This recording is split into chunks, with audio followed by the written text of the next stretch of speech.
Praise the Lord. Ave Maria. നാളെ വിശുദ്ധ അൽഫോൻസാമ്മയുടെ തിരുനാളാണല്ലോ. ദിവ്യകാരുണ്യത്തെ ദർശിക്കുന്ന വിശുദ്ധ അൽഫോൻസാമ്മയുടെ കണ്ണുകളിലൂടെ ദിവ്യകാരുണ്യം ദർശിച്ച് നമുക്ക് ഈ വചനം കേൾക്കാം. കെരൂബിനെ വാഹനമാക്കി അവിടുന്ന് പറന്നു, കാറ്റിൻ്റെ ചിറകുകളിൽ അവിടുന്ന് പ്രത്യക്ഷനായി. സാമുവേലിൻ്റെ 2-ാം പുസ്തകം 22-ാം അധ്യായം 11-ാം വാക്യം.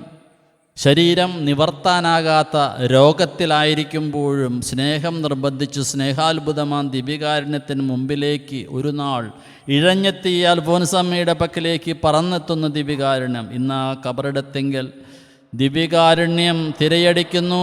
വിശുദ്ധ കുർബാന ഒഴുകുന്നു.